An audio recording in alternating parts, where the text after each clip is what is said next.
Way! Hello, ladies and gentlemen, and welcome to the Master Debaters. Yes, we are back once again, and I am here. Well, hydrate straight away, Spidey. Oh my word, don't waste any time, do you? No, hello, ladies and gentlemen, welcome in. This is the Master Debaters. I am Sol, your host for the evening, and I'm joined by our wonderful contestants this evening. Thank you for the resub, Galaxy. Thank you, Shani, as well. I appreciate you guys very much. Also awesome to have you here. Awesome to have all of you here. But also awesome to have. He is a hamster. He is in battle. He is, ladies and gentlemen, I think, the BattleHamster. Hello. Whee. Yeah. That's with me, a soundboard when you need it. Whee, there we go. Hello guys, hello, welcome in, and on the opposite side, debating him this evening, it is of course, the rocker that once went wild and never returned from it. He is Bassrockergonewild! Not even an applause there from BattleHamster for his opponent there. Oh, there we go. Guys, keep it friendly, guys. Keep it friendly. I will hydrate for you. Hello, everyone. Welcome in. Let me say hello to all the people we have here. Wonderful people, obviously. Big Potato, Meatloaf, Shani, up alone there, lurking away and giggling. Nice. Giggling before we started. Kyle, hello. Is this a master debater? This is the Master Debaters. We are debating and we are the masters at it. We master debate thoroughly. 10-inch-tastic, hello there. Yes, all 10-inch of you. Welcome in if you can fit through the door. Spidey, hello. Thank you for the hydrate. Appreciate that. Galaxy, thank you for the very sub. Thank you, Shani, as well. Naomi, the wonderful Naomi. I dream of Naomi. And I dream that she'll be on the podcast next week, so you want to tune in for that. Root Bruised, hello. Jiggling my bottom in my direction. Patats, thank you guys so much for being here. Awesome to have you all. Okay, let's go. Now I'll explain what this show is.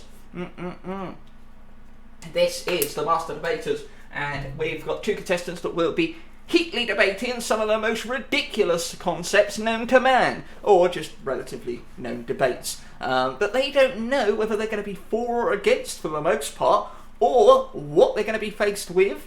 They're going to have to use their improv skills, their passion, emotion, their Pepsi Max. Oh yes, they have to use all of that to fuel them and fuel their rage and try to best their opponent tonight. And it comes down to you guys. You guys get to vote on who you think argued it best throughout the night and dish out the points where possible. So we are going to get started with the first round, which is Come At Me, Bro.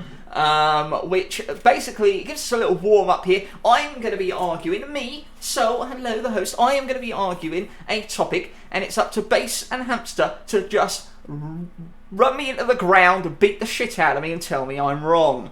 Coke is better, but Dr. Pepper is better than Coke and Pepsi. If you want to find out the Coke and Pepsi debate, we put that to end on the last episode. Regardless, here's how we're going to start this evening off. So I am going to get on my soapbox, and I am. Is that what it is? Soapbox? I don't know. Yeah. That box that makes things clean. Right. I'm going to stand on that and not slip off. And I am going to be arguing that being really big is better than being really small. Okay? And I'm going to argue this quite simply. That if you're massive, right? Massive, you can rule the world. Right?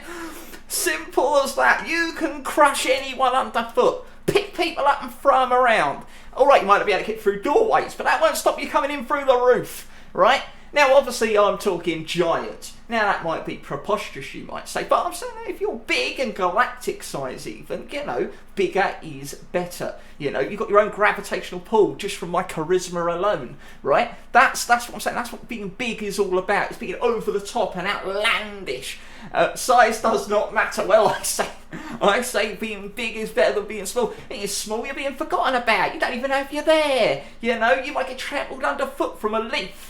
But for me, I'll be big, you can see me coming, And that's another thing, right? Being big in the bedroom, yes, get a mansion, get a bigger bed, right? That's what it's all about. And obviously, penis size. Everyone likes a big one. Well, unless obviously you're not into penises. But, well, maybe you do like them small. I don't know. I'm not going to make any preferences. But generally speaking, big means you're weighing down. It gives you a lot more confidence. Big is better. That's what I'm saying. So what, you get a few bumps in your head from door frames and whacking yourself on ceilings. It doesn't matter, because you can crush anyone who laughs at you.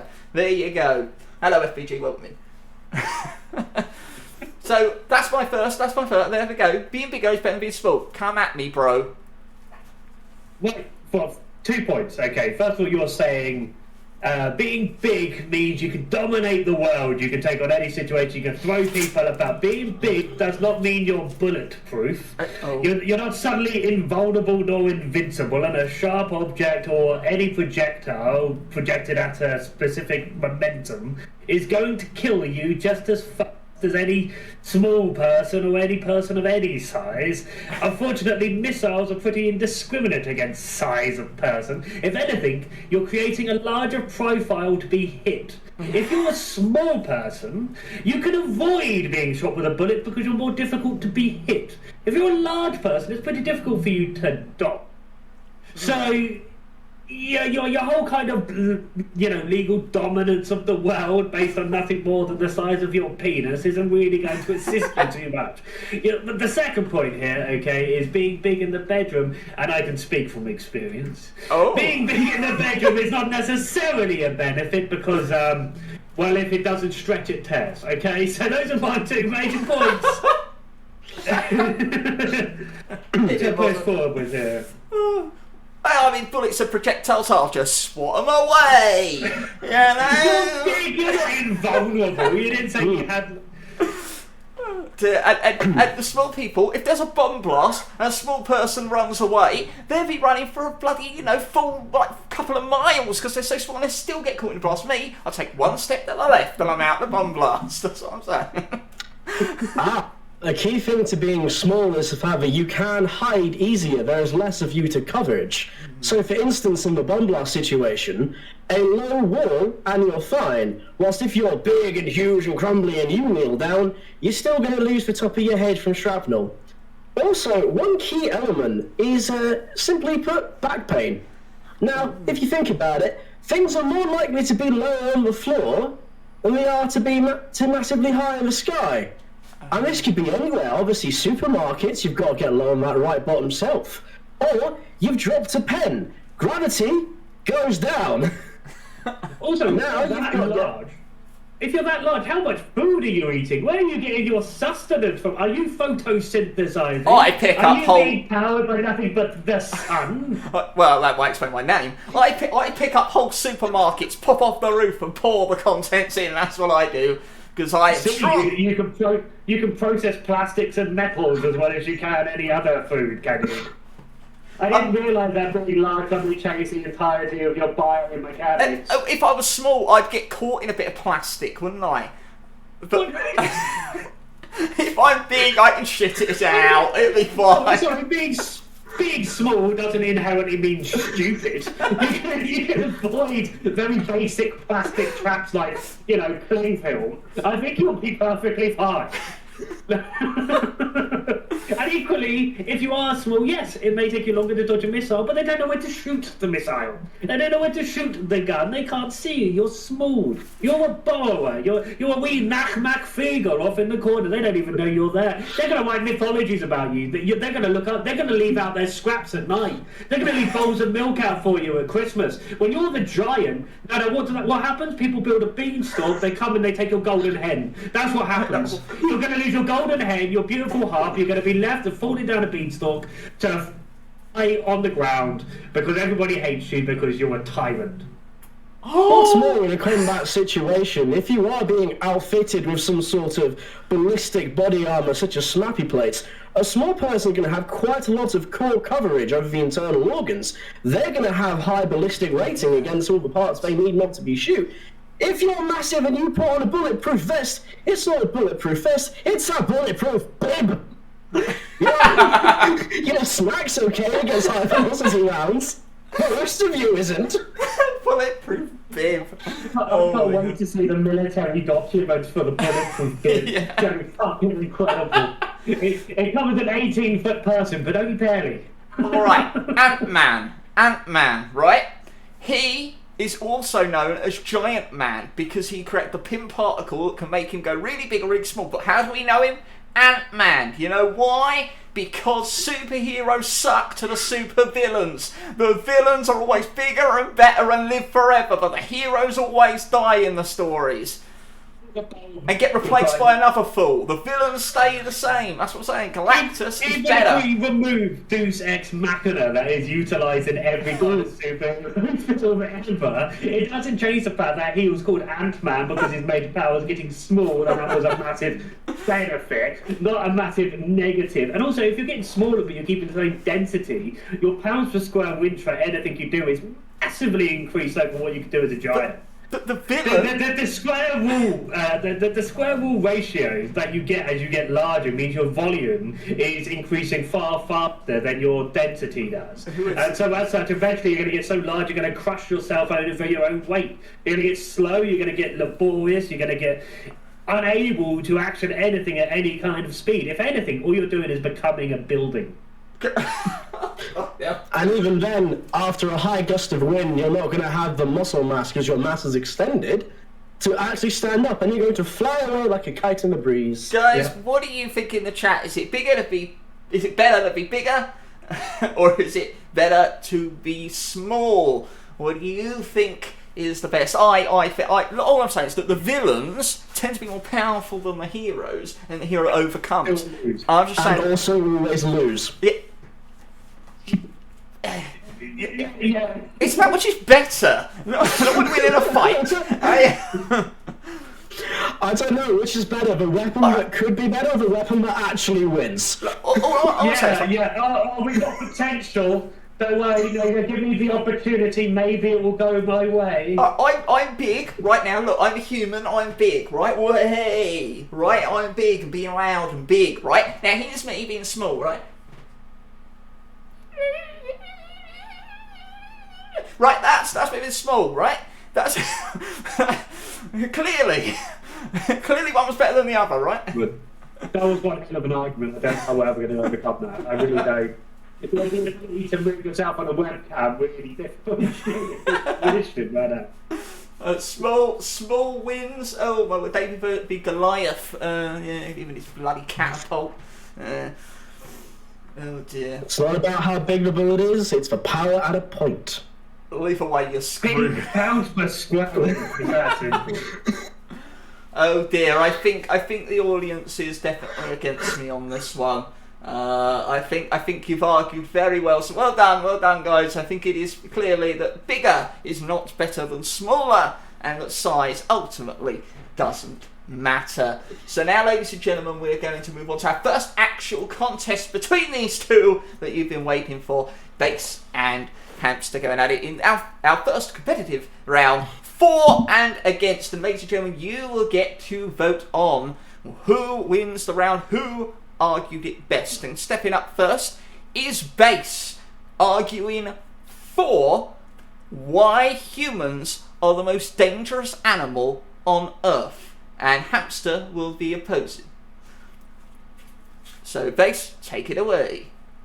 Humans aren't just the most dangerous animal on Earth. They're quite possibly going to be one of the most dangerous animals to have evolved in our galaxy and or universe. When you look at it from the statistical likelihood of what we can do as animals, we are so far above the evolution of so many others, not just from an intellectual basis. We'll come back to our ability to invent tools to overcome almost any situation, climate or situation.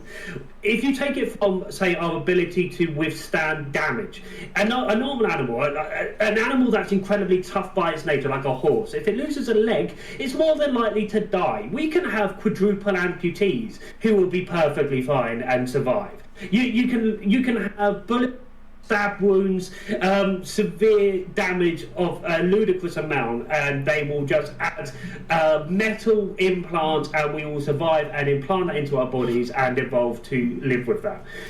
That's just from a damage perspective. Evolutionarily and anthropologically speaking, we are what's called stamina hunters, which means we can pursue an animal until it dies of exhaustion and be perfectly fine. Look at that from the animal's perspective. If there was something chasing you, and every time you turned around to get away from it, it was just there, following you. So you bolt another 2 miles, you use all your energy to try to escape this animal, and you get down, you're exhausted, you're crying with pain because your muscles are burning, and you turn around, and just off in the shadows, it's there again, continuing to pursue you off in the distance, non-stop until you literally cannot move again, until you bulk over and die from exhaustion, and it wanders over and slits your throat and kills you.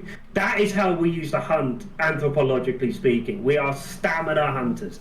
We are one of the only creatures that have evolved to do that. And then if you take in our incredible intellect as super predators, our ability to pursue and create a tool for almost any situation and almost any climate from almost any materials, be it flint, rock, stone, shell, volcanic rock, wood, leaves. For fuck's sake, we can turn a bunch of leaves and sticks into a deadly weapon that will help us dominate an entire climate.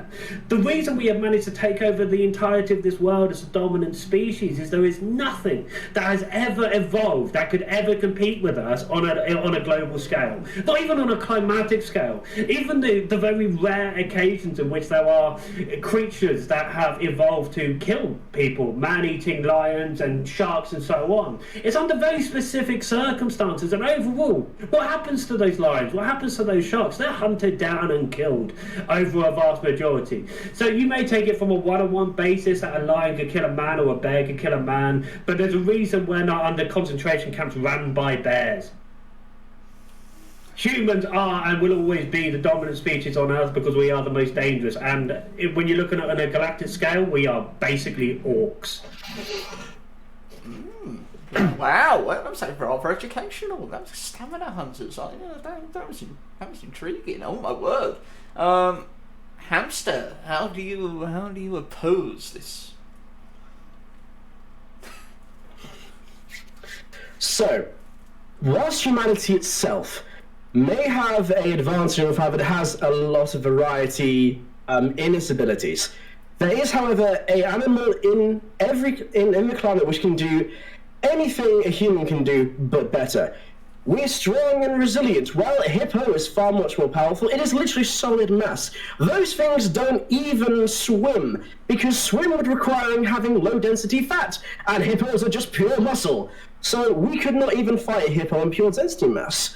A hyena, which is a scavenger, it's an opportunist, it's creative thinking. All those intellectual properties that base laws in humanity are held by other animals. And they can manage to survive when they are outcompeted by most other hunters, but they still thrive simply because they have the ingenuity and they have the resourcefulness that they need. And if we're talking about predators, yes, humanity, we're persistent predators, we exhaust ourselves. However, there must be something said to the fact that many animals such as many wildcats such as lions or cheetahs, they don't need to spend many days and hours tracking through the woods to exhaust their prey. They can just go through one bam, get the jaws round, slit the throat, bleed out, prey's dead, lunch, done. Don't need to track it for 17 hours to get it all tired. They just kill it while it's fresh, because they can. They don't need to chase or hunt or exhaust it. They don't need to stalk until its last vestiges is exhausted lying in the ground. They can take it when it's even just had a nice drink and is ready to run. Because they can hunt from the shadows and they are much more camouflaged and able to blend in and use their environment and heighten senses. The nasal receptors in a cheetah are far superior to a lot of other wildcats, so they can make sure that they're upwind, so they don't actually... their prey doesn't even know they exist. They can't see them, they can't smell them, they can't hear them. Out of the shadows, 2 seconds you go, oh no, and you're dead. And what about that thing in that river that flows up piss streams? Mm.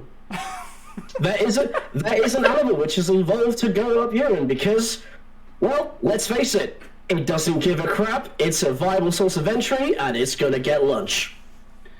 Mm. The question doesn't come down to... The question is, we are the most dangerous animal on Earth. And it's not a question of whether or not it's in very specific circumstances another animal can outpace us in very specific scenarios. Could a cheetah run faster than us? Of course it can. Can a hippo outmass us and outmuscle us? Of course it can.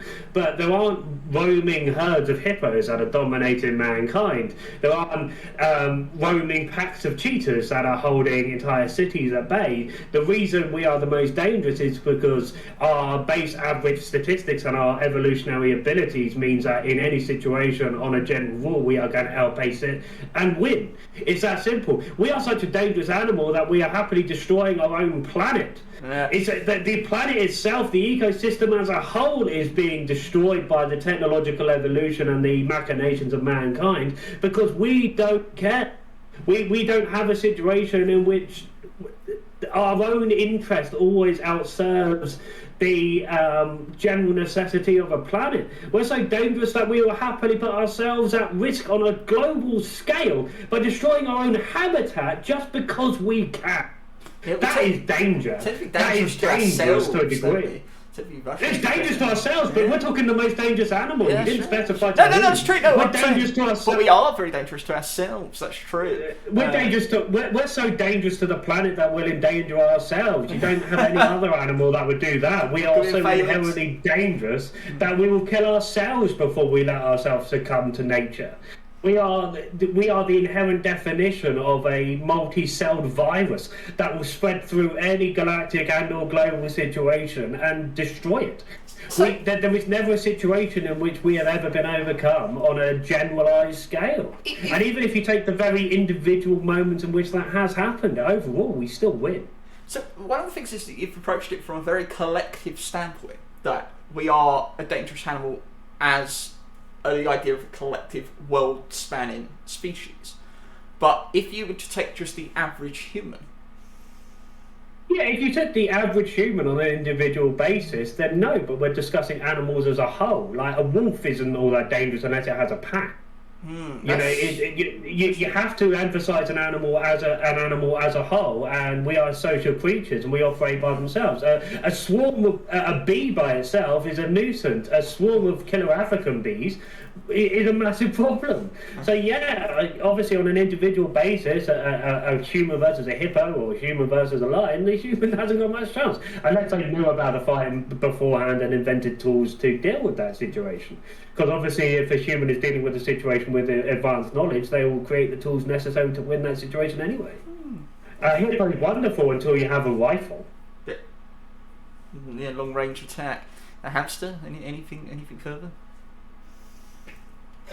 I mean, there are several points I would like to raise. Like, when we're talking about whether you're viewing a animal as itself or thing, it's like, well, you're quite happy to take say the wolf is better individually. Oh yes, no, a wolf might kill us individually, but when you look at the whole pack, yeah, sure, let's look at the whole pack. Let's look at how dangerous these animals can be, yes, into our own ecosystems. You say that, well, you know, we're so dangerous, we're damaging their own ecosystem.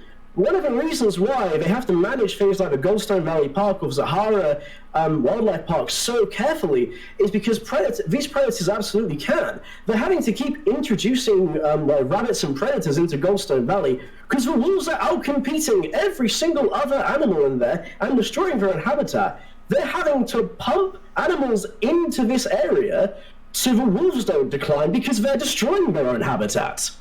These animals are capable of destroying their own habitats by overhunting or reducing the prey population so badly that we don't even realize it. We just call it an ecosystem. And we look at these trends saying, oh yes, no, the wolves overhunted the rabbits, and so there aren't less rabbits, so the plants grow, and then, oh, the plants have grown, so now there's more rabbits, and now there's more wolves.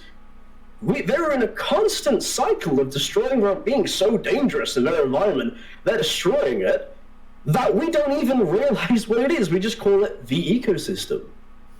And that's more or less what's happening in our own world. You have the wolves... Oh, sorry, go on. In fact, as well, Hamster, yeah. So we're looking at things like, humanity, when you look at humanity as a whole, it's better than the hippo. But then the hippo versus human is where this is coming to. You don't see, even so, you don't see marauding brawls of hippos going over the Nile, except you absolutely do see herds of hippos going up and down the Nile along the fertile beds. Do you account for marauding humanity going around, or do you put it in the one? It's we're in situations where you start looking at tabletop statistics. Well, this is X amount of power versus this, and that doesn't reflect real life. It doesn't reflect the reason why we have to be so careful, and why if you go to a zoo, animals are so trained and compared, and some aren't let on reserves and some aren't, because these things are absolutely dangerous, and they need to be respected because they could do some serious damage. But Potato says, I wonder how humans versus dinosaurs would pay out. Oh, I think I could take a T-Rex. He's only got little arms, hasn't he?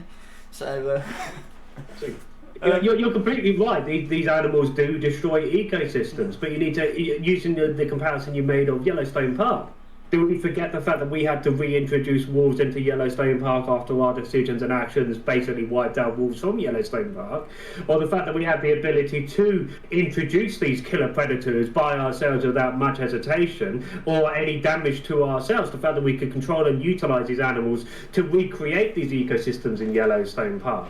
These wolves were reintroduced and augmented by us to go back into that ecosystem because we have so much control over our environment.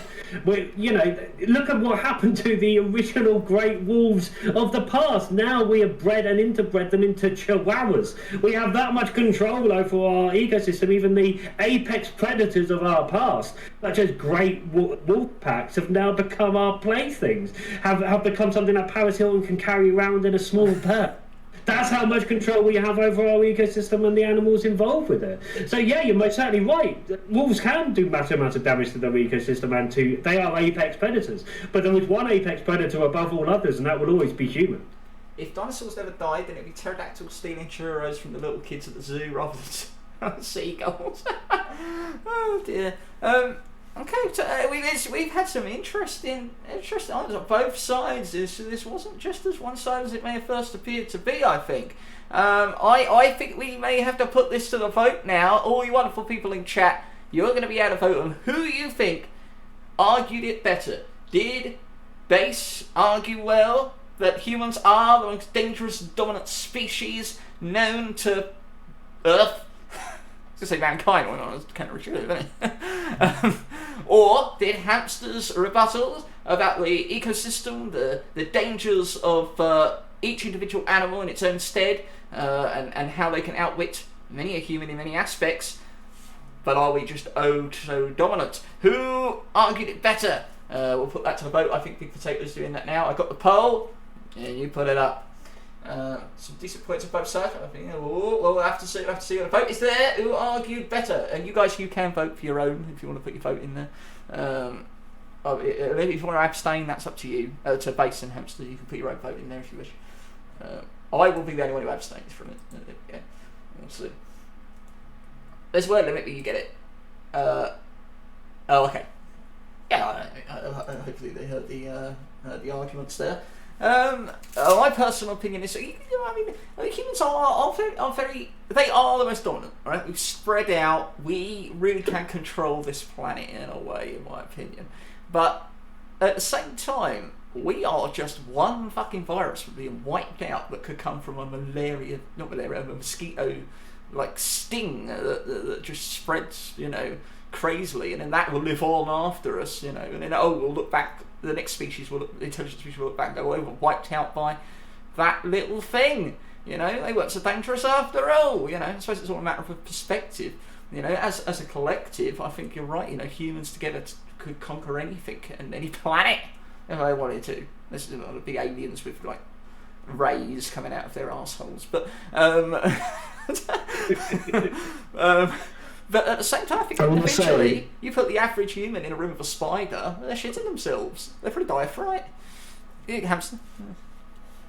I would say, if we're talking like actual opinions on the subject, no, humans are absolutely most dangerous. The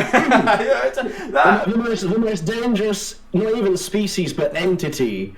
Our ability to actual lateral think and become inventive allows us to do so much more. Not even just use tools, but in how we frame our own ecosystem. And if, like, the reason why we have a lot of these ecosystems nowadays is quite simple, because we decided, do you know what? Maybe we shouldn't. We absolutely could raise this entire land to the ground, but let's not. You know, it might be useful for resource manipulation and farming later. To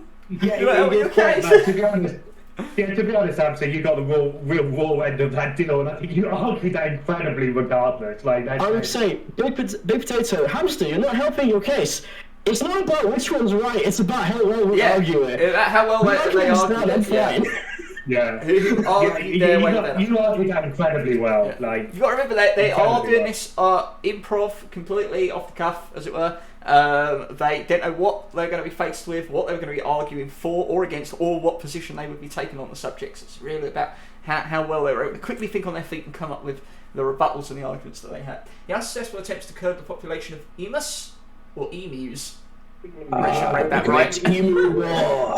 A large flightless bird indigenous to Australia employed soldiers armed with Lewis guns. I will state again, we lost.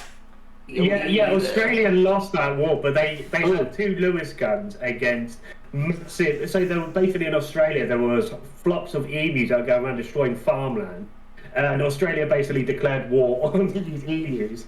Went in with Lewis guns, which are chain-fed machine guns. Yes, right, the emus won that war. They basically outpaced and dodged the bullets and continued doing what they were doing. It was incredible, absolutely incredible.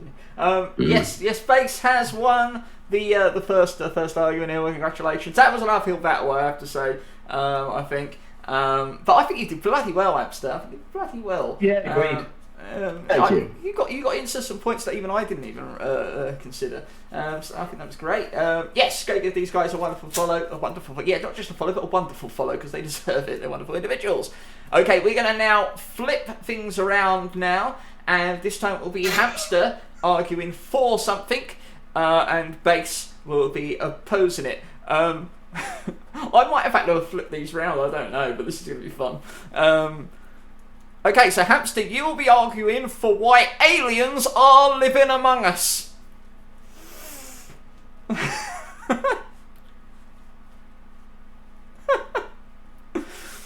In your own time.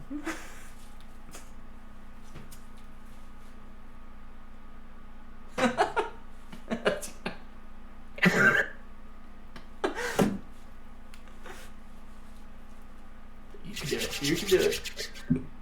Okay, so aliens are clearly living among us. One key fact is quite simple about that. Everyone knows it. Like, we have so many religious institutions, theological institutions, powerful, knowledgeable men who understand how these aliens work, where their ships come from, how they enter our society, and are fundamental being at every level. The pyramids, clearly aliens. There's no way that any sort of slave labor force could easily create the pyramids of Giza, which are so big their gravitational pull exceeds the local limits.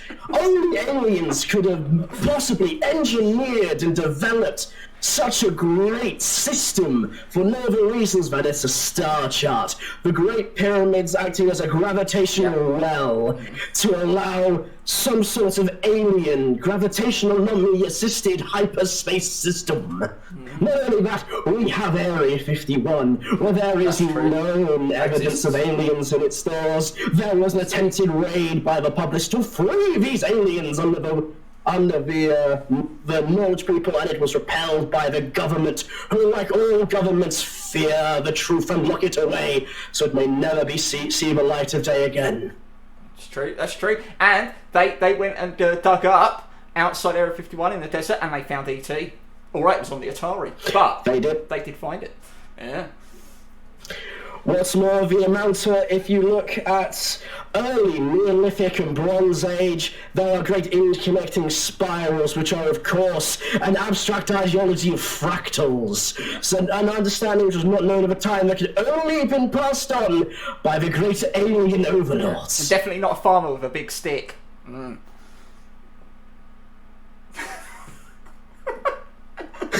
Oh, he went for the throat with the pyramid one, didn't he? Oh. Ladies and gentlemen, prepare yourself for the rebuttal. Base. Well, sir, okay. First of all, can I just say, I find it incredibly impressive that the historian among us has had to do that. Yeah. And I feel nothing but guilt that you put him in that position, and you should be ashamed of yourself. I love you. I love you so much.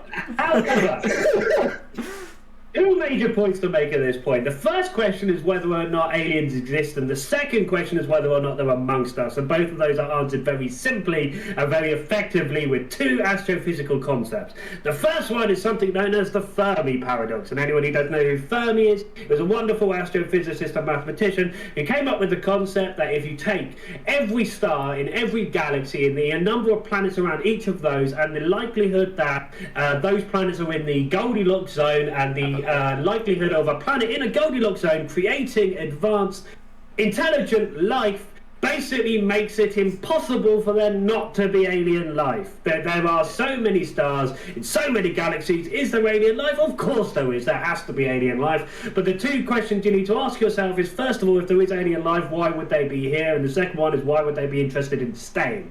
Okay, first of all, when you look at the distances and you look at the time periods that have been created since mankind, we are an incredibly old evolutionary chain that comes down to the third generation of stars, okay? Which basically means we are more than likely one of the first advanced intelligences to exist, and we haven't found any other alien life ourselves, so why would they have found ours?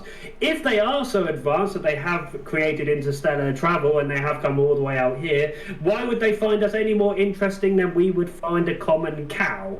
We are nothing on an intergalactic scale. We are currently, our entire space travel thus far has been basically throwing rocks really hard and hoping they land on the planet we're after. So from a scientific perspective, we're not all that interesting if you think of it on a sci-fi level.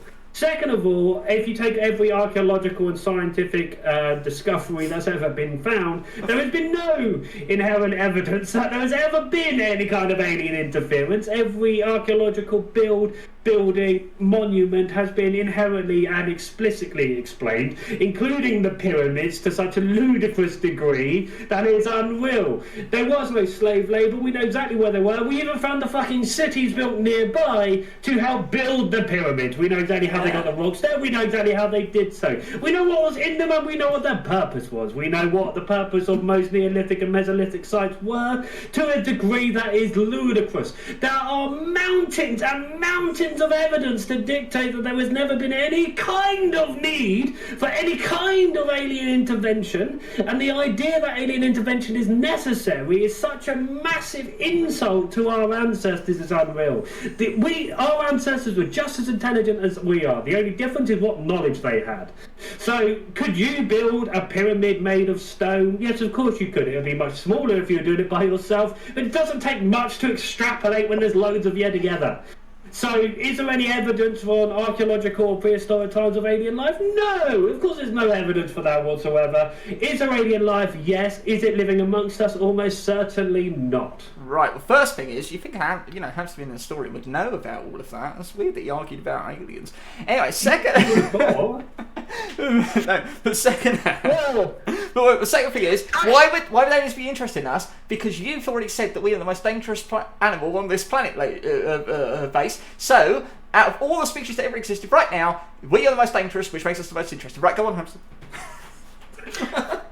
I'm actually glad you brought up the archaeological record because I have a few points I would like to make.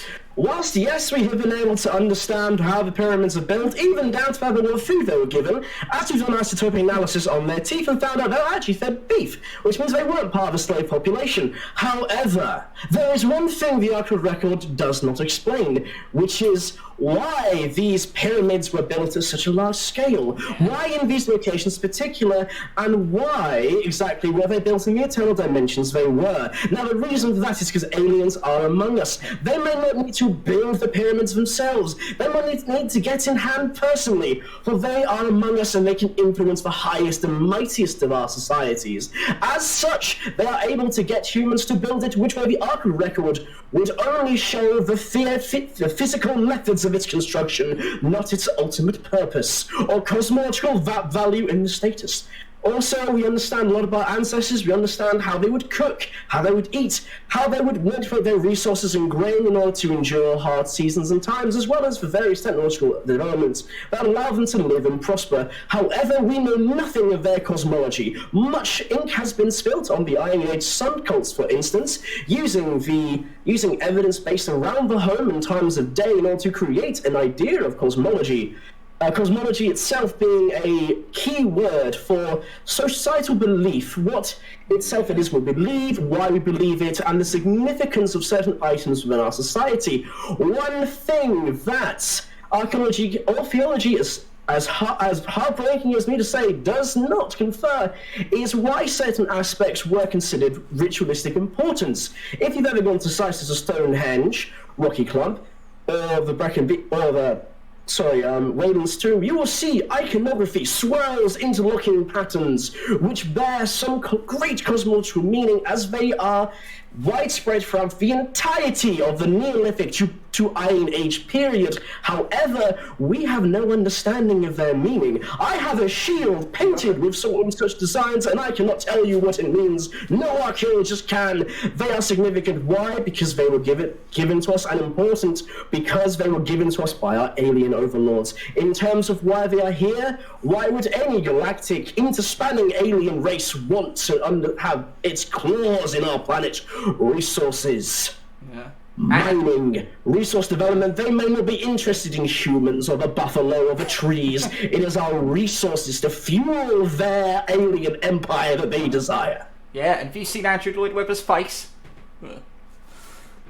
We know exactly what every one of those iconographic concepts come from. If you take the swirls, they're mostly the Fibonacci sequence. If you take basic iconography, it comes down to the understanding of the natural world around us. It's mathematical, it's inherent, and it's obvious. We have utilized the same shapes and icons throughout mankind, and it has been evolutionarily and anthropologically traced throughout. You can trace the evolution of a religion, and you can trace the evolution of that culture as a result of it. We have literally got timelines that you can predict for an entire culture on a global scale based on the fundamentals of spiritualism, polytheism, monotheism, etc., and how traceable and obvious that is, all starting at different times. So are we dictating that each of these cultures were interfered with by aliens at completely different times?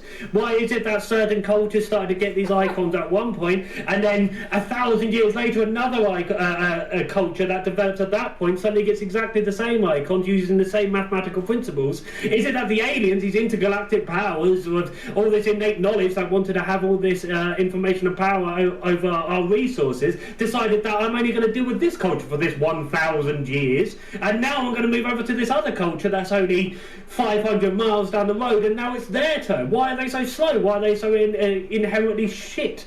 Why is it that they actually didn't create anything with this? What? So they had this vast amount of knowledge, and they decided they would bestow it on just 300 people at a time over a time span of 1,000 years? Is that how this works? Why is it that the evolution of Neolithic people massively varied depending on its location? And why is it that certain people had an evolution that would jump over others? Well, it's very simple. Time, environment, and circumstance. It had nothing to do with aliens. If it was aliens, they were really fucking bad at it. Details, I've seen they live. Yeah. Roddy Piper, he said aliens existed, so, you know, he beat them up. Hamster. I'm saying one thing to think about when we look at how ideas spread is, yes, we can trace how ideas spread. For instance, how agriculture farming starts in the Levant, in Syria, goes up into Asia Minor, and then into Europe. However, the question is, why did they start doing it? What impetus was there? That is where the aliens come in. We can trace as these ideas forward, but we do not know the impetus, that original spark of idea, that sudden jump in development. That was aliens. Yes, whilst we can look at these cosmic ideas and religion spread, there is one key underlying thing, a substantial experience, some sort of cosmological ideology that grows from a central point. That is the enlightenment given to us by aliens that allows religions to control, because one of the major controlling bodies has been theology. There you go. You can look on a map and the major theological movements, be they Buddhism, Taoism in Asia, Muslim or Islam, or Christianity or the Judeo-Christian, have all started from a principal sect that rely on some sort of divine interaction that not only is it strong enough to spawn the religion, but potent enough to be, or some sort of communal experience to be believed by multitude. If someone just turned around the corner and said, I have seen the face of God, you don't go, fantastic, we shall start a belief system. Yeah. They go, be quiet, Derek. But there's something so powerful about these initial experiences that inspire belief in others who have not had those initial experiences. Yeah. That is the hand of the alien in these matters.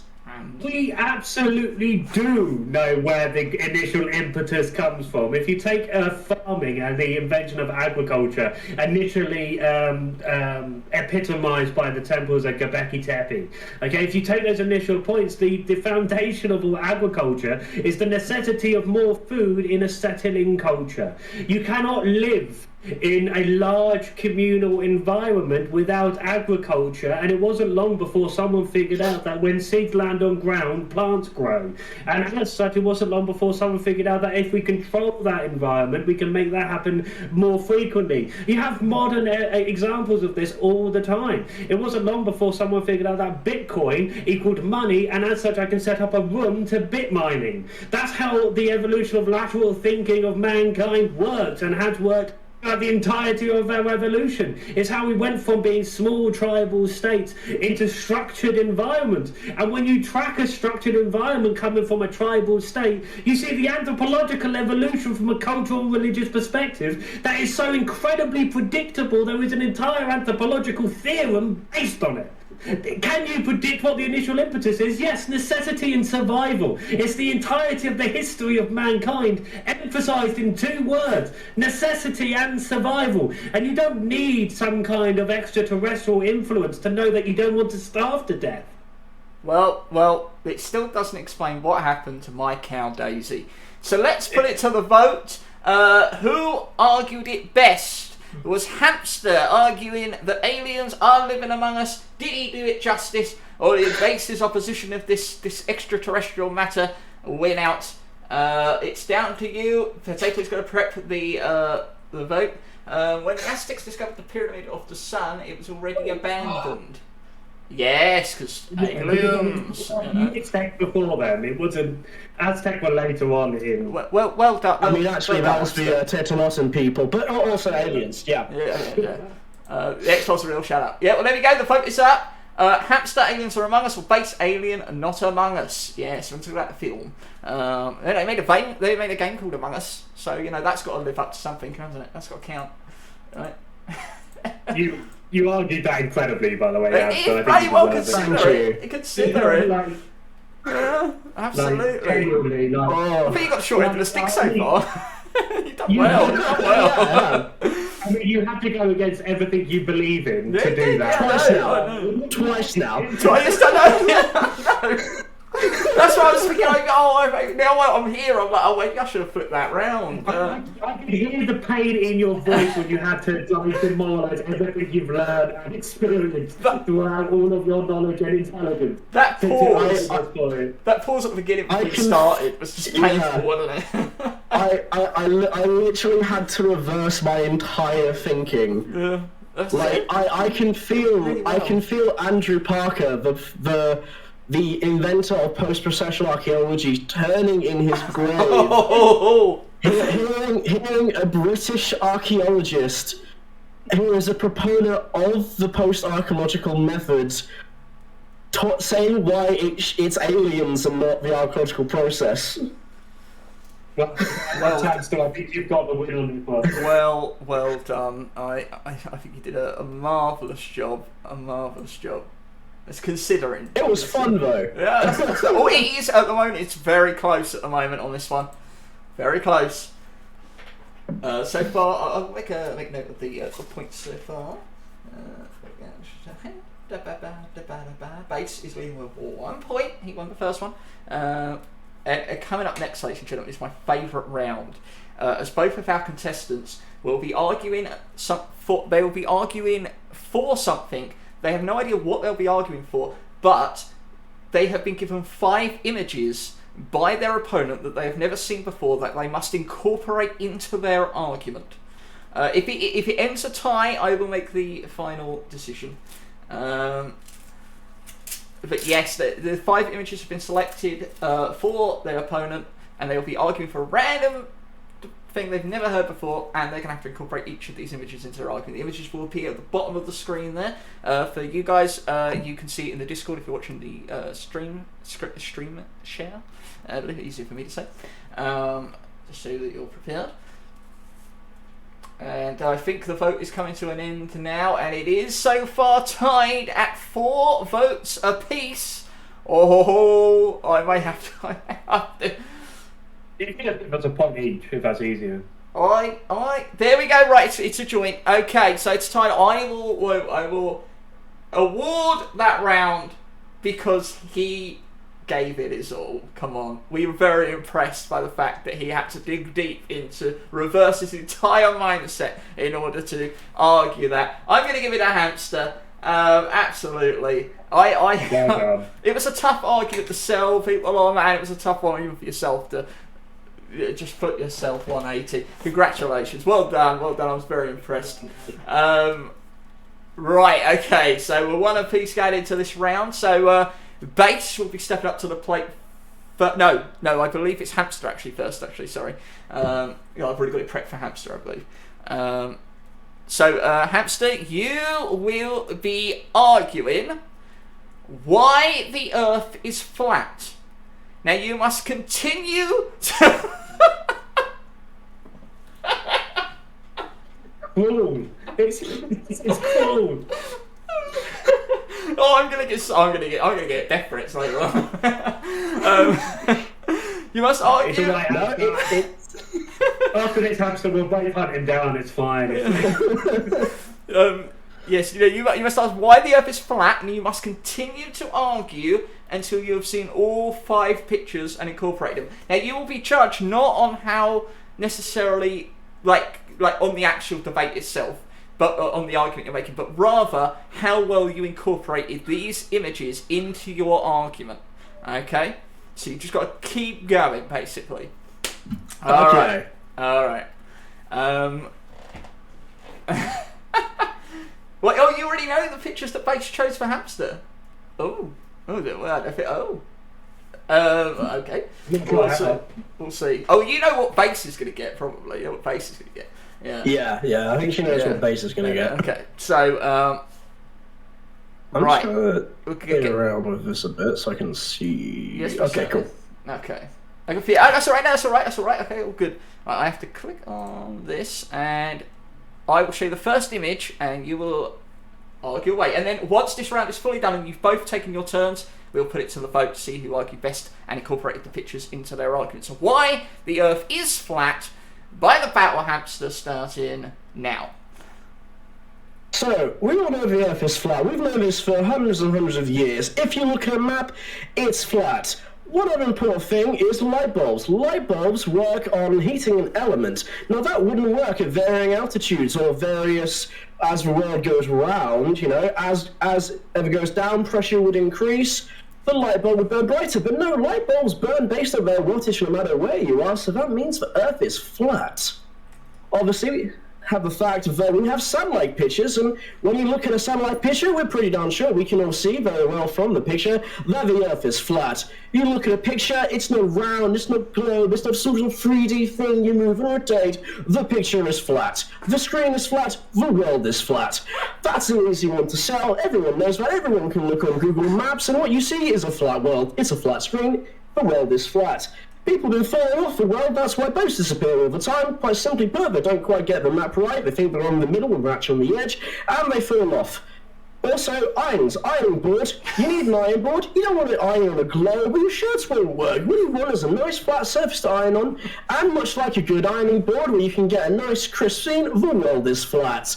The oceans fall off and there's some sort of pump bringing it back round. The reason why it takes so long to fly to Australia isn't the fact that you can go around the globe, or that would be easy. Why? You have to go across it, because you might be in America over here, and if you look at a map, Australia's down here. That's why it takes 8 hours, because the world is flat. You can't just go around the back. Also, ducks, they like a nice flat pond. After all, a duck, if it was on sort of globe of water, it'd fall off the bottom. But no, gravity goes down, the world is flat, there's a nice flat lake for the duck to be on, the duck is waddling just fine. Having a nice swim, maybe enjoying a couple of fishes. Obviously, there's a fact that there was some sort of scientist called Galileo saying the Earth was round. The Christian Church, they debunked it. They know the Earth was flat. God created a nice flat playing field so we could watch down rather than having to, scooch your seat around the cosmos to see what's going around the back in Africa. And, of course, steak. Now, if you've ever tried farming, obviously we've got this nice pins and valleys for, nice sheep to walk around on. But cows, cows like a nice flat ground, and steak is the epitome of all meat dishes, and that's because cows like it flat, because the world is flat. They know what it's about. Now, of course, another key thing to consider about the world is flat is, the government says it's round, the government hide everything, they know it's flat, they're just lying to you with all the sort, they get the satellite images by the flat, because the world is flat, and, they doctrine, they put on a spin, but hey, the government hide everything, so of course they're not going to tell you what's really true. There you go. Well done, BattleHamster. Well done. I love the last one where it was just, and of course, steak. The best line is obviously the world is flat because steak. Steak. Very impressive. Very impressive. Well done. Well done. You had no idea what he was going to see, what he was going to argue. It was very well done. I'm going to just flip the string window so that we're over to the other one. That was just fast talking in misdirection. Oh my god. The snake got me. I was done. Well done. So you've heard the BattleHamster for argue why the Earth is flat using those prompts given by Bass. Now we're going to turn it around, and Bass will now be arguing to Hamster's prompts. And he will be arguing why smartphones make us stupid people. Okay? And when you're ready to begin, I will display the first image. Yeah, go for it. Okay. I don't know, to be honest with you. I don't know, I'm alone. I feel sorry for Hamster now. Okay, here we go. 3, 2, 1, and... Obviously, everything about a smartphone is designed to remove our intelligence as a general rule. Intelligence used to require a certain retention of knowledge through repetition and learning. Now we are basically hamsters in a maze.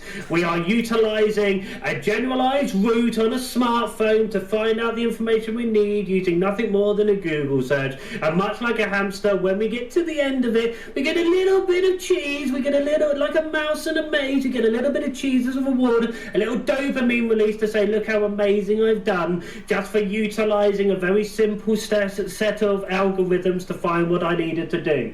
But what you really need to do, if you need to understand how a smartphone works, is use a knife, cut out the middleman, and find the actual root of the problem. You need to utilize the information you can garner and understand it without the information that you get from a smartphone. All the time you have a smartphone, you're just going to get straight to that point every single time. You're just going to use Google, you're going to use a social media situation to just cut through all the bullshit and get the information you need straight away without any kind of retention of that knowledge. Unfortunately, of course, you can't keep burning down societies using some kind of horrible salamander or, you know, a charmander, as it were. You have to burn your own grey cells as opposed to burning down society as a whole. So I'm not necessarily against the invention of a smartphone. I understand why it is there, but it doesn't change the fact that if you look on a general IQ level, it's going to be making people less intelligent. Unfortunately, it means that people are more indoctrinated with games like Final Fantasy as opposed to actually living the fantasy of real life.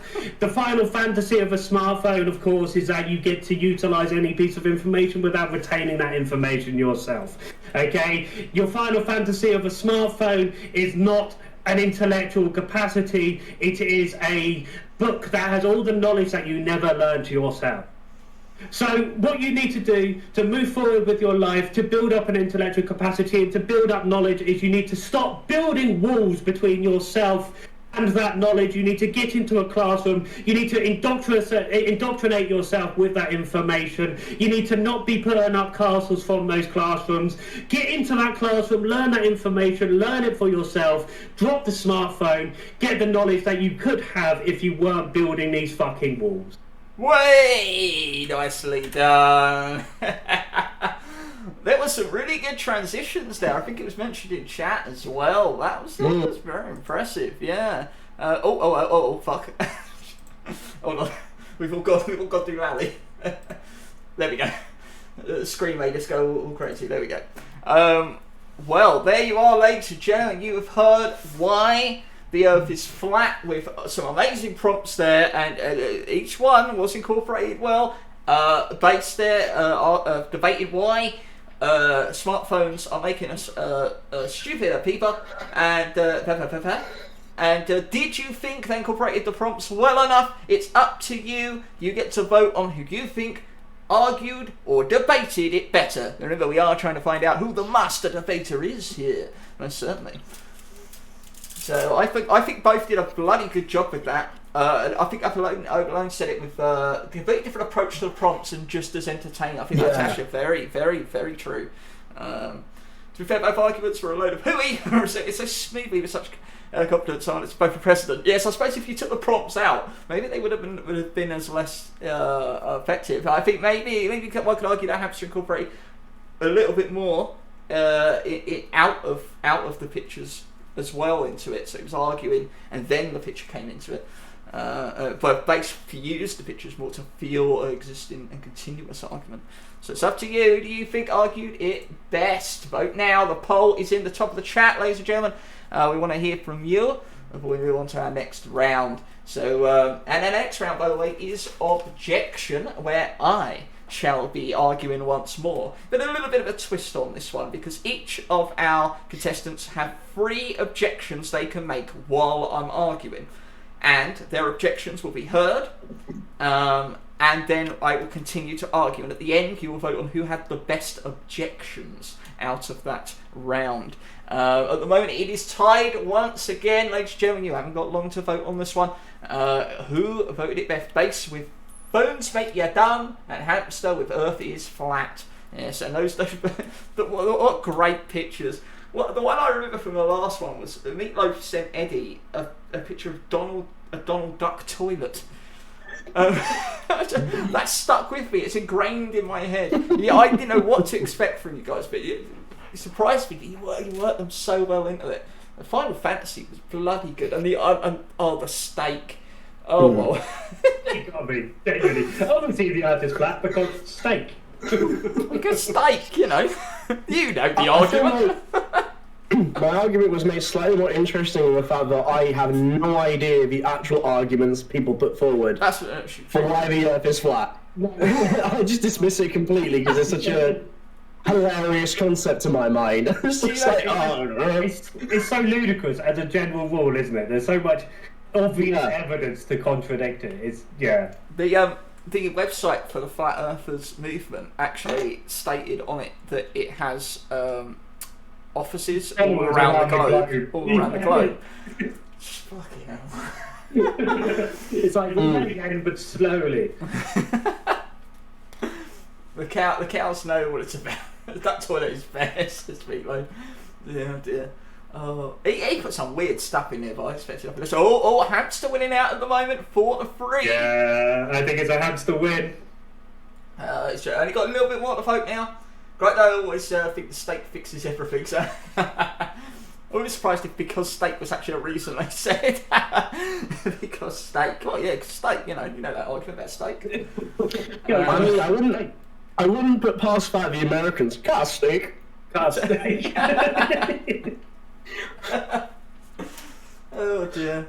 And there it is, hamster wins 4-3. Congratulations. Well done. Well done. Alright, so again, just to make it clear, this next round, objection. I will be arguing, and I'll tell you what I will be arguing for. I will be arguing as to why I want to live forever. And you guys will be coming in to object, to interrupt. You just say, I object, or objection. We will stop. Yes, we will hear you out. You can only do it 3 times, and unless I cannot come up with a reason to continue, and I just end it because it's gone on too long, or you use up all of your objections, and then people at home, people watching, wherever you are, in the toilets maybe, you can remember the objections, and you'll be voting on who had the best objections to my argument. So you could be, congratulations, so you could be as old as me. What was that in age of right, here we go. So this is why I want to live forever. So I want to live forever because I'm amazing and fantastic and great, and I want to continue to be, right? And so, no, I'm only joking. No, my ego is not worth living for. No, what really is worth living for is to see everything that ever happens. You know, I just want to live it all. I don't want to die. Why would I want to die? Why would I not want to live forever, really, is the argument here. Because let's face it, I don't want to just snuff it. I want to keep going. I want to see the world pass me by, experience the landing on Mars, to experience the first moon base. Yeah, and I wasn't talking to base, I was just talking moon base. I want to see the evolution of a new species come into effect with intelligence, and I can be something of like an old, dejected version of the old society, telling them the ways, teaching them, basically God. You know, I could, I would see humanity crumble, but I will still live on and be like, yes, I'm the righteous one. You know, Objection. Yes, hamster. So, one of the few things you mentioned is the fact that you want to see it all. However, most of our understanding and appreciation of events comes from a very known human context of how we interact with people and we understand things. If you were to remove that element of mortality, whilst most people would be moving forward with their lives, they're living the human race, they're running forward, you essentially have no starting goal, you have no purpose. Thus, you'll have no idea of what is considered important or considered noteworthy, quite simply because you have no way of connecting with the society and the people that define events. You would essentially be an impassive onlooker rather than being able to experience these events.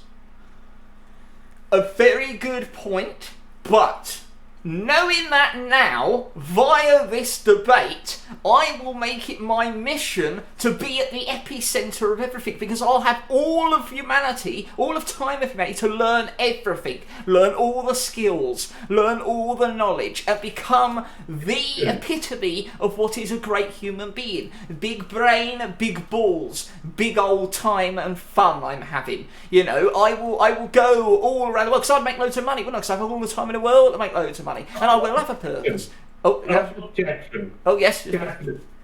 You will have infinite amounts of time. You will not have infinite amount of intellectual capacity.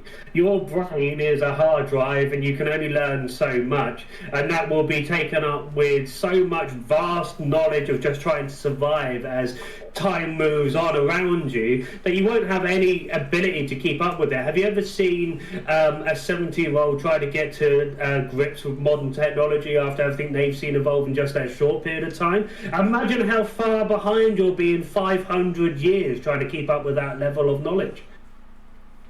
Okay, well, because the advancements of mankind, I might get old and wrinkly and degrade, but the advancements of mankind will bring me back my youth in time, yeah, And who knows, maybe with time travel and everything, I could live on, right? And then wait and get to the end of humanity, go back in time and live through it all again. Because that's how that works, right? I'll be able to be there and see it all. And then maybe I'll just go to another planet one day on holiday. You guys won't, because you'll be all dead, right? But I won't be, because I will keep on living. You know, I will see you all off. Don't you want someone there at your funeral? Eh? I could be that guy, I could be everyone. I could be like a service. I could go around and be everyone's funeral, not all the time, but then with a time machine I could be. So, you know, this is the kind of thing, like, anything is possible if I could live forever, you know? Who wouldn't want to see Soul every Sunday on his shows forever and ever and ever and ever and ever? Everyone else would be dead. But I could go back into, maybe not go back in time. But no, but the thing is that I get to live to the... Alright, okay, so eventually I might, like, just top myself, you know, if it doesn't naturally, because obviously I suppose it doesn't take out, like, accidents, but if I naturally could live forever, right, then, like, just me as a superhero, maybe I can top myself, right, because when it's all over, but at least I get to live to the end of that line, you know, and see it all happen. Yes, Bass. If you can live forever, and you're dictating that you can kill yourself, what stops something else creating the environment in which you would die? Let's just say you can slit your own throat or something like that. Why could you not be decapitated by something else? If we're saying you can live forever, it means you are immortal and invulnerable by definition, right? It means you can't be killed by any kind of natural circumstance, including accident, etc. Which means you are creating your own personal hell to live in, because there is never a point in which you can end that yourself, regardless of situation. Even if it's the heat death of the universe, you have to accept your immortality ongoing, right? So the entire idea that situations could be so bad in which you would want to kill yourself defeats your own argument that you would want to live forever. But I'll never want to get to that point.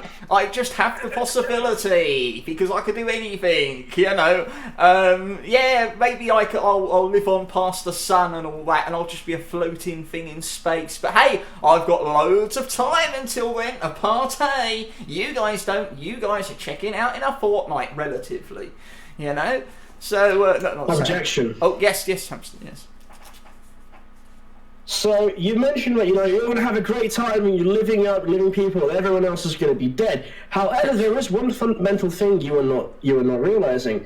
If you were to live forever and see your friends wither and die, you would essentially be a static entity in a moving world. You could have no friendships, no love, no romance, for you will be forced to watch everyone you've ever loved and care about become old and die. You may have friends, but in 10 years, 50 years, 60 years, no time for you. You will watch as that dwindles into nothing, and you must either move on and start again to repeat the cycle of death and loss and pain over and over and over and over again, or you could not live forever and embrace the now and the people in your life. Nah, I think I'll just live forever, because I get to see all the TV that I've wanted to and all I've missed out, all those animes people keep telling me to do. I'll have all the time in the world to play all the video games. I don't mind being shut away from society. I've done it for the rest of my existing life already. You know, it's only been the last year that you guys have come along, and I've really liked being here with you all. But then, you know, eventually you'll go anyway, so it doesn't matter. I'll just keep watching Red Dwarf. Yeah.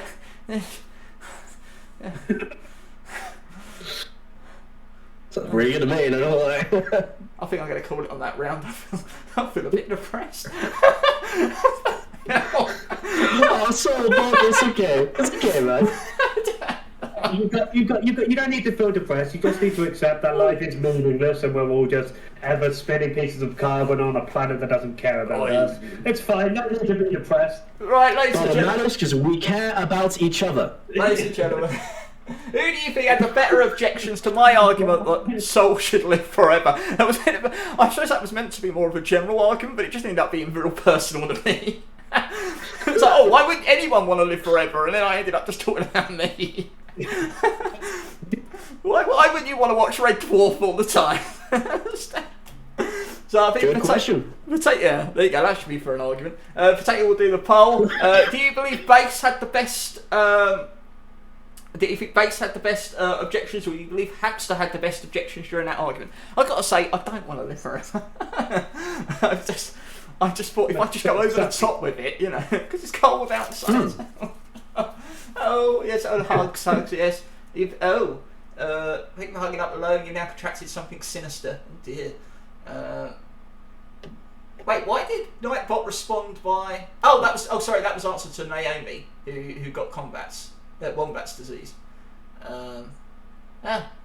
You got Wombat's disease back, and you got fear of hockey. Bloody hell! Disease is going around the chat now. Who objected better? Well phrased. I like that.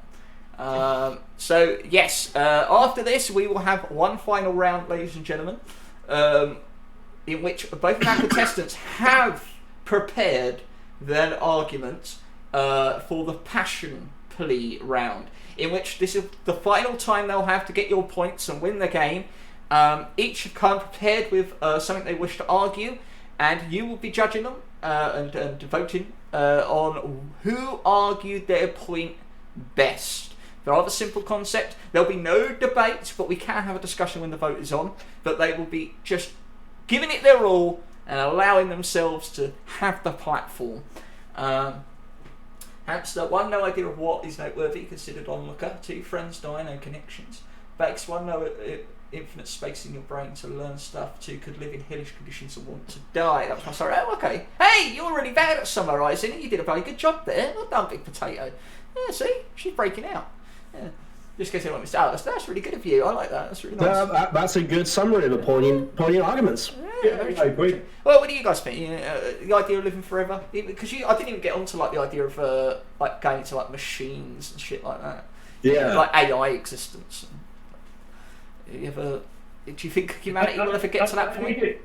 I think it's one of those things which is I'd like the opportunity to experience everything that would come in the future, but I wouldn't want to be in a situation in which mortality ceases. You know, I'd like to be able to have a choice to experience and see where humanity goes. I'd love to see the end result, but I certainly wouldn't want to be in a position in which I had no choice but to experience it. Like we tend to live through rose-tinted glasses. Like you want to see the entirety of history, but you're leaving out all the bad shit that happened. Like, I'd love to see the entirety of history. I wouldn't want to see the Holocaust. That's a very good point, yeah. I mean, one key thing as well, which was my third objection, I was kind of waiting for a point for you to get to it. Get your votes in, guys. Get your votes in. Stay finished. Go on, Hamster. When you talk about, I could do everything. Mm-hmm. It's like, our whole condition is the idea that we can strive to achieve what we want, but when you have a limited time, it doesn't matter. I mean, yeah, sure, you managed to complete that book and learn how to sew. Like, you get that euphoria, like, but we're like, this is, I'll never be better at this than this moment now. But you don't get that if you're mortal. You're like, okay, cool, I'll see you in 5 years. Yeah, I'll start again in 20 years' time. It doesn't matter. Yeah. Bass has won the objection round, which means going into our final round, the passion plea, it's all to play for. So congratulations, and we're not getting this far without bursting a blood vessel in anger and frustration. So as we head into our final round, the passion plea, we're going to have Bass step up first to the plate, and I believe, what is your argument on? Mathematics and music are inherently the same thing, is my main argument. Maths and music are inherently the same thing via Bass. Once both arguments have been heard, we will be putting it to the vote, and whoever wins that vote will take home the win tonight. So here we go, ladies and gentlemen. Bass, take it away.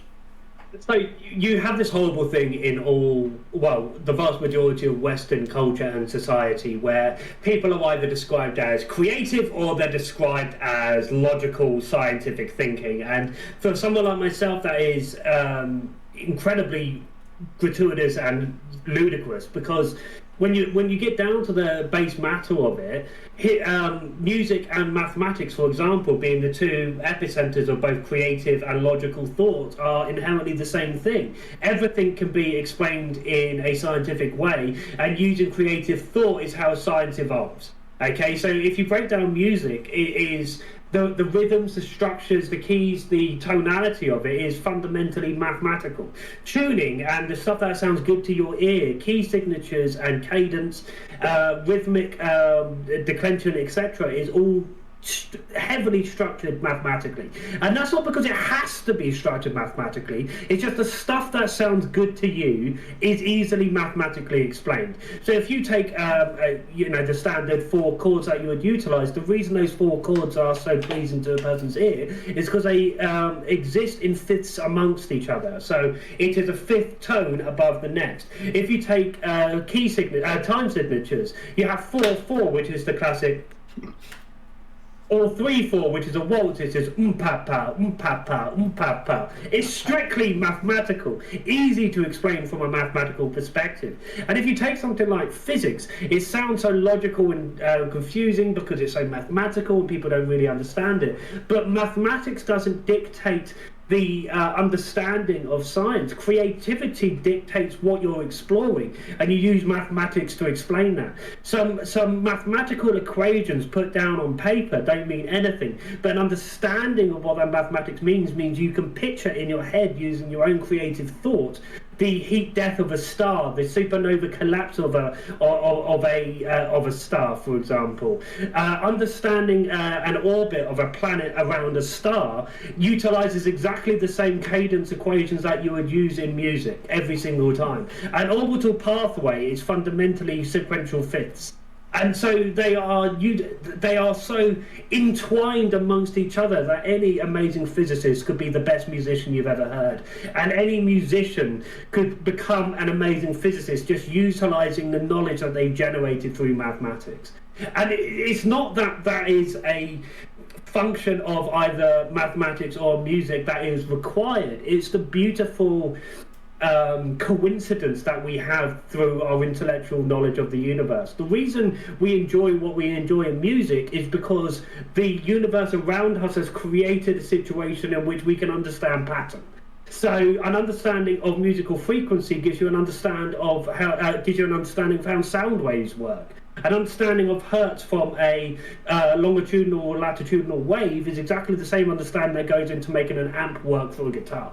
So they are so inherently intertwined that this massive disillusionment that people create, that I can't do that, I'm creative, I'm an artist, I'm a musician, suddenly means that I can't enjoy physics. It suddenly means that I can't understand physics. No, you are limiting yourself. It's this horrible boundary that people are creating, that when you really understand both, you suddenly realize are just a fundamental understanding of how the universe works. Our love of music is fundamental to our understanding of the universe.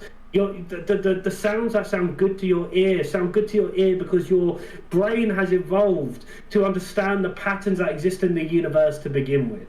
So a musical pattern that utilizes the same frequencies of the Fibonacci sequence, for example, or exactly the same equations that utilize how the universe works as a whole. And the intertwinement of equations that can lead you to understand a symphony can also lead you to understand advanced astromechanics. So you take sequential fifths, denominations, and cadental points. You can utilize exactly the same understanding to understand how planets work. It's the same ideology of in the 1960s or something like that, there was a rhythm that we discovered out in the universe using radio telescopes. And the reason that it was so abnormal is because it was so incredibly consistent. The universe created a pulsar, and that pulsar created a 4/4 beat that we were receiving using radio telescopes that was so abnormal to what we would normally understand that we made sure to pay attention. And that was one of the first examples of the universe being recorded to do exactly what we like in music itself. And that was a pulsar hundreds of light years away, creating an exact 4/4 beat over and over and over, because it is a universal constant. The laws of physics, mathematics, are the laws of music themselves.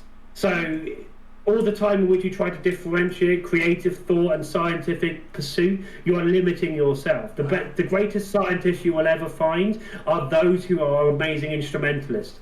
Every scientist you can ever think of who made big changes, be it Hawking, Newton or Einstein, every single one of them were amazing musicians. And the reason for that is because they understood mathematics, and understanding mathematics means you understand the laws of the universe, and understanding the laws of the universe means you understand music. Wow, well there you go. Talk about a passion and plea. I love it. And I think he was beating himself up there as well. I think that was a bit of an ego trip. But no, well done. I love hearing people talk about, they really came across with a passion there. No, I really love that.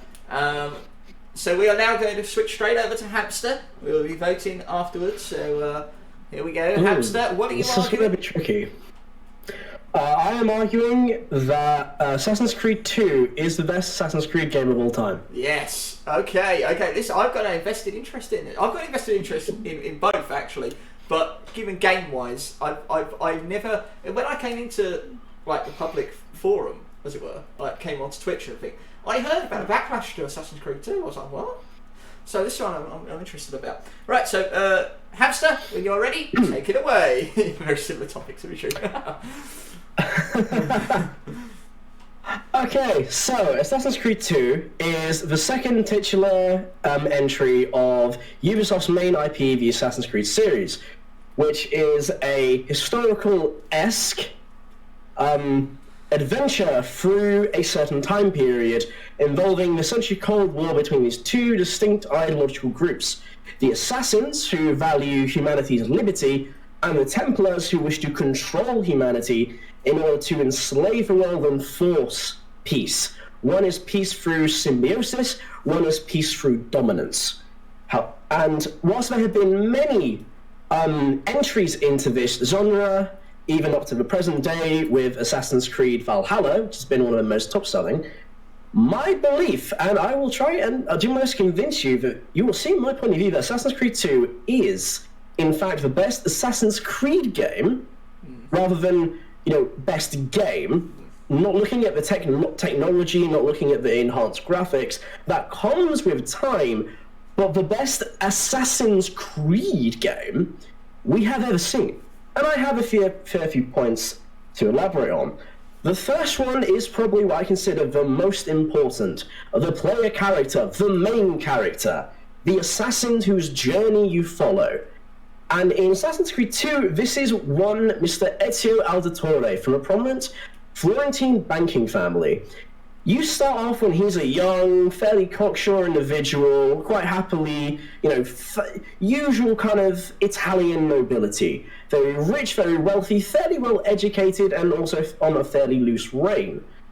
Political machinations happen, and he is flung into the robes of the assassin, take on his father's position in securing humanity's freedom, although he's not entirely sure what to do. Throughout the first game, Assassin's Creed 2, you understand his journey, you go through his eyes, learning as he learns, as he becomes skillful, becomes inductive, becomes able to understand the world around him and mold it into a path he can use to ensure humanity's freedom.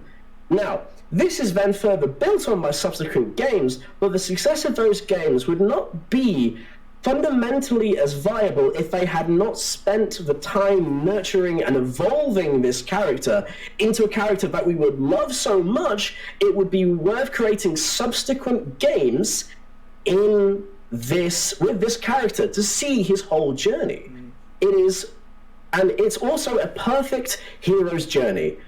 He gets his robes, he starts off, he learns from various mentors who teach him how to be stealthy, how to be cunning, how to use his senses to identify targets and see beyond what most people see. And he has this fantastic supporting cast, which we'll get to later, that allows him to survive, not only survive, but thrive. And it's fun. It's fun learning these things with Ezio. It's fun putting these things into practice and being able to grow not only as a player, but as a player in the skin of this character. Not only that, his personality has much to recommend him. At the beginning, he's fairly arrogant, fairly cocky, but he never loses that carefree spirit, that panache, that little bit of just, fizz and vim and vigor in the character, which allows him to be so more endearing to the public. Other characters we've seen in this genre, the assassin that would follow on from Ezio's work, Connor, is known to be fairly moody, bit of a wet fish, bit of an emotional dray. He wants to do something, but he never really emotes it. You never really feel as if you connect with this character, and sometimes decisions he makes tend to be a bit lackluster. They're like, you kind of see him falling for the same tricks, for the same personality flaws. You never really see any of the characters grow. And the assassin before him, Altair ibn Alahad, it's very carbon cutout. It's very, he's gruff and arrogant, and then he gains some humility and becomes an okay person, but he's still very gruff, doesn't speak, very taciturn, a bit short with people. There's not really much to endear him, enough for you want to follow this character's journey. And then in other games, they're very rarely actually assassins. You have Conor McCormack, not an assassin. Was an assassin, becomes a Templar. Edward Kenway, never actually an assassin. He basically kills an assassin and wears his robe and basically claims bounty points, even though he never actually joins the Creed. His first mate Adewale would, but he never would. And then we have the remakes, which are the hidden ones, or the current AC Valhalla. I'm really not forgetting their name. Never becomes an assassin, he's just a Viking. So in terms of actually being an assassin, following this creed and understanding the morals and what the whys and wows, is Ezio that really captivates our experience and our love of the game. Thus, that's a fair point. Now, the second point I'd like to make is location. Location. It would not be a history romp if you could not view these historical places. And the best in the game series is easily Assassin's Creed 2. For one, the updated graphics allow them to do much more. You get to go to Florence and see the great church, the Il Duomo, which is a fantastic building, and you get to learn about all the different historical, the architects who work on it. You get to see the various palazzas and forums in Venice. You get to see the Great Bridge, which is nowadays famous for having locks placed on it and policemen cutting him off, but is a hallmark of Florence. You can go to Florence in real life, and even though without ever seeing any brochure for the place, you can identify these key various buildings just from having seen them in the game. And it brings the city to life in a way that no other kind of historical media really would. Simply the fact that as an assassin, you do a lot of parkouring, so you get to experience the city in a way that you wouldn't just on the ground. Another key fact is how they physically build the various regions. So you get to go to San Gimignano, which is in the Tuscan countryside, which they have as a very open area, so you can really explore the area. You can get to grips with the more countryside, more rural aspects of Italy. Then you go to Florence, and you can see the high-rent palazzos of the great Medici and Auditore families, the noble elite. But you can also see towards the city walls, you can see the downtrodden and those who do not have the money to put famous facades and colourful plaster. You can see all walks of life within this area, within a very compact area, that allows you to experience the different elements of this area without having to have such a big map that you can't go see other distinct areas. Now, if you look at later games that would follow, you have Paris and London, which are very, very good urban environments, but you don't really get a sense of being in different areas. Southwark and Lambeth kind of just feel the same. Yeah, that's fair. You might get a difference when you cross the Thames, when you get into the more higher end districts like Buckingham. but it just kind of feels all the same. And a lot of the more urban environments in the game, especially the games that would follow it, they have a very samey feel. Now, you might think, oh, you're an archaeologist, don't you like running around medieval England? Yeah, it's fun, but there's very little to endear each individual location. It feels very much just, this is a settlement, I run around the buildings, then there's the outside where I run around on a horse. That's kind of it. There's almost so much choice that is diluted, crushed down, and kind of that joy and flair is removed. And then when you get to Venice with Assassin's Creed 2, it's Venice. You see all the different amazing Venetian architecture, and you see the palazzos, and you see the palaces. This is Venice, the height of the Renaissance mercantile era, and it shows. You feel that panache, you feel that flair that you don't if you just rocked up to a different settlement like you do in most other games that would follow.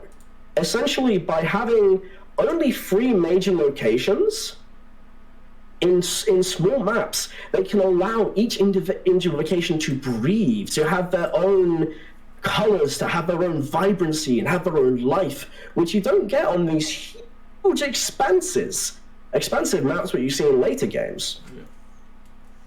Now, the third and final point, because I can feel this dragging on, is the supporting cast.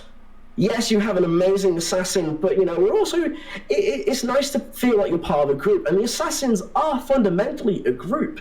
It's an order, it's a brotherhood, and the brotherhood that surrounds the main character is just as important as the main character itself and its mission.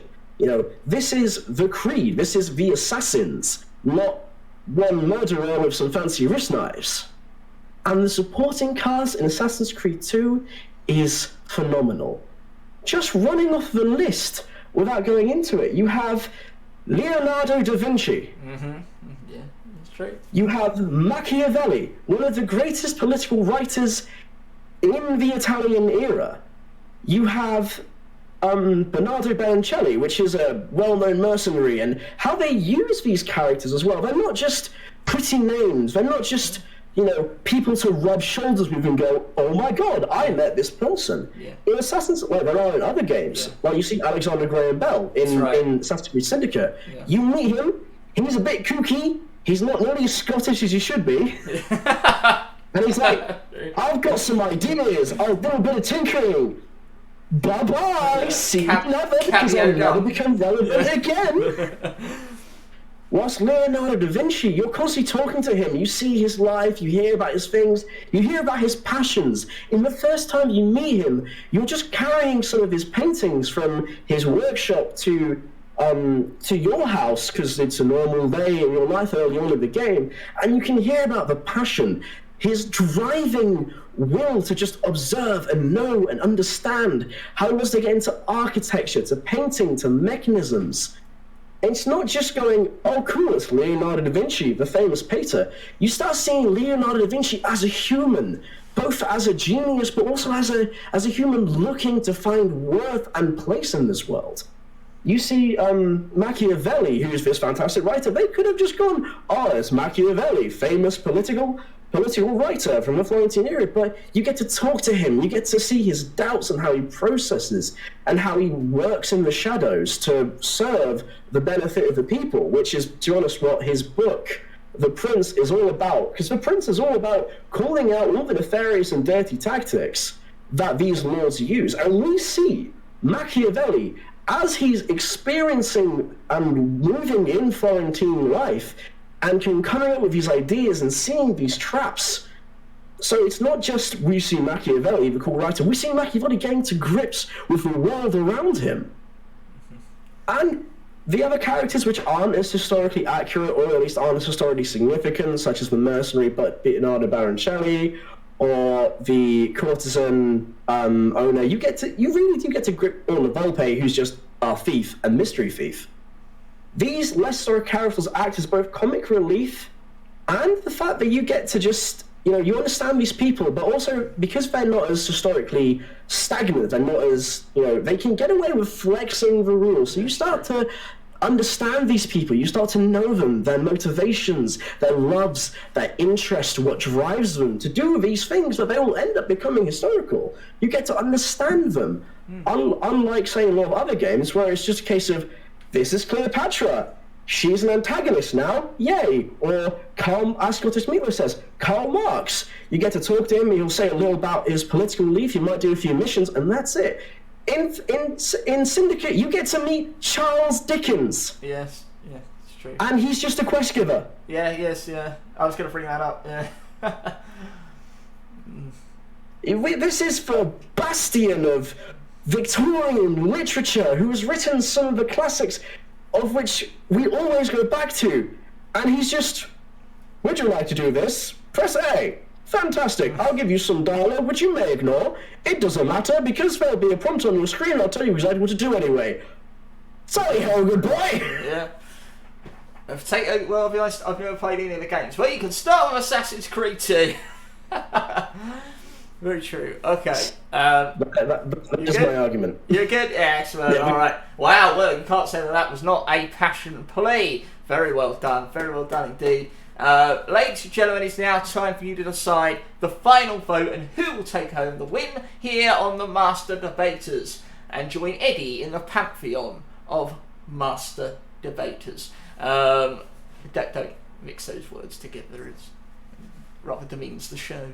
So we're going to put that to the vote. Who do you think? Was it Bass with music and maths are essentially the same thing and that he is a god and worship Bass? Or Hamster, that Assassin's Creed 2 is not only the best game of the Assassin's Creed series, but also has the most depth and historical integrity than any other game that ever existed. No, you didn't say that, but there could be an argument made for that. But yes, Assassin's Creed 2, I actually put the vote will go up in just shortly. We'll do that now.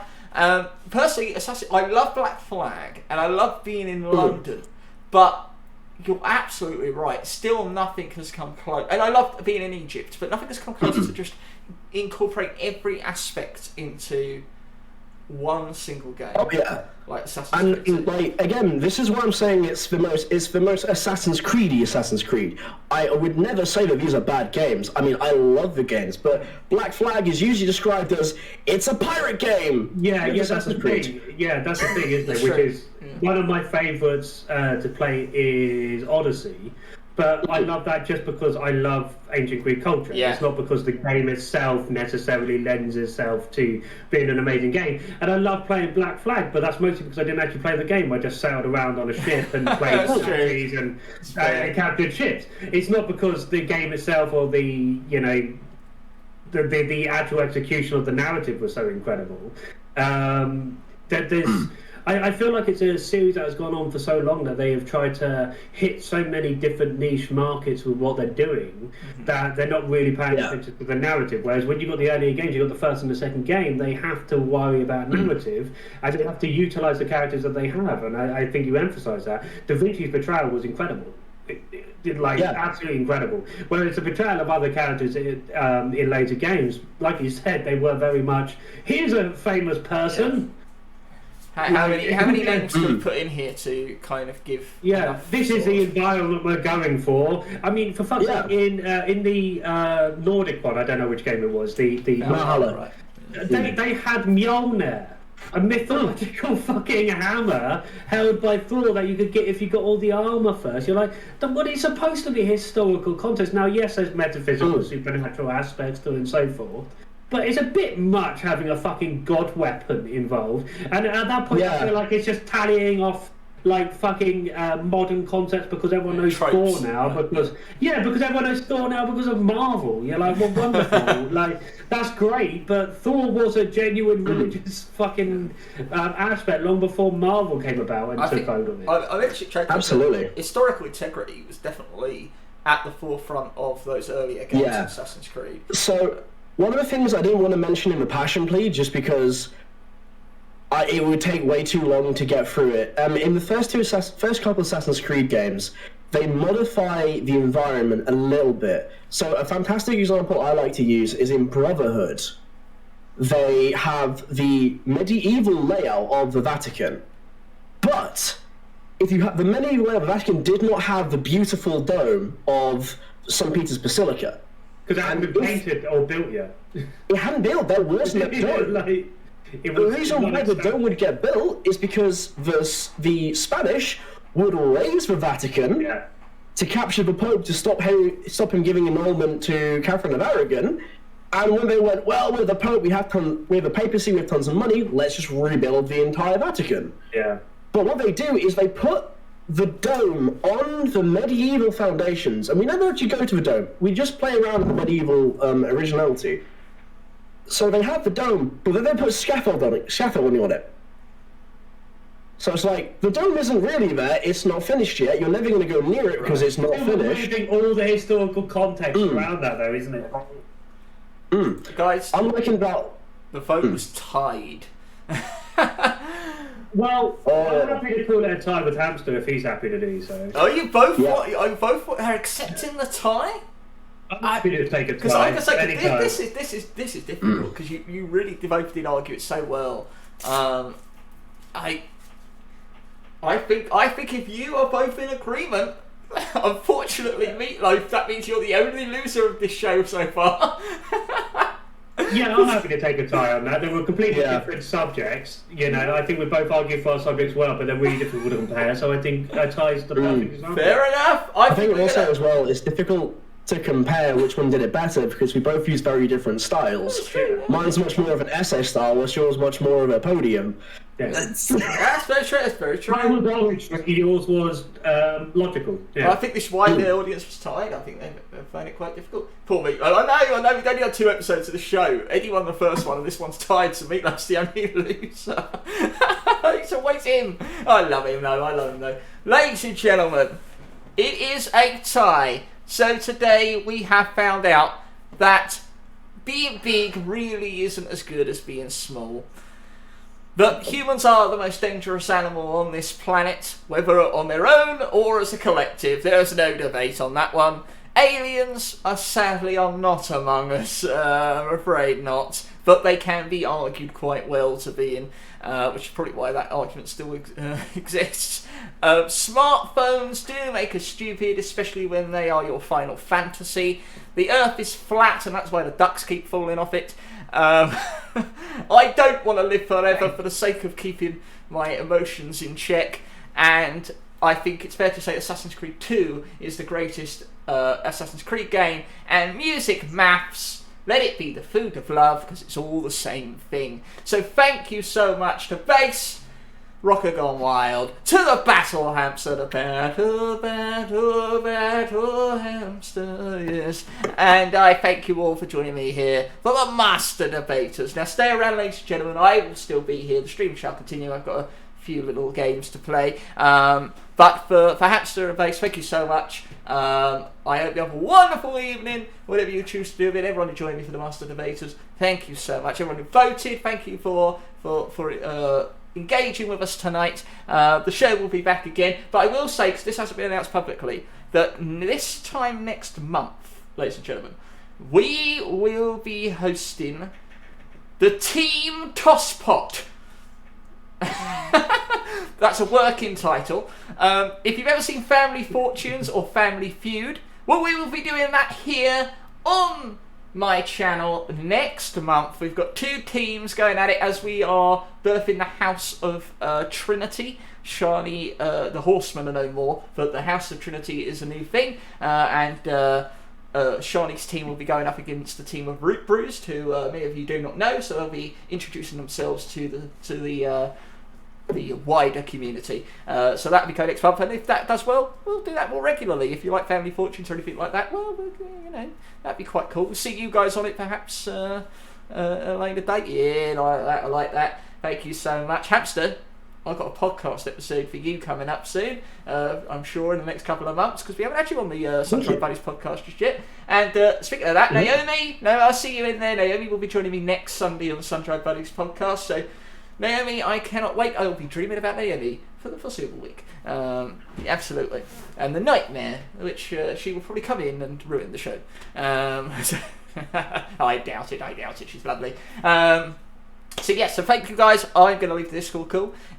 So farewell, have a good evening, and thank you so much for joining me. You've been absolutely Thank you so wonderful. much, Ladies and gentlemen, go give them follows. The links are in the chat. And farewell, guys. Farewell. Au revoir. Au revoir.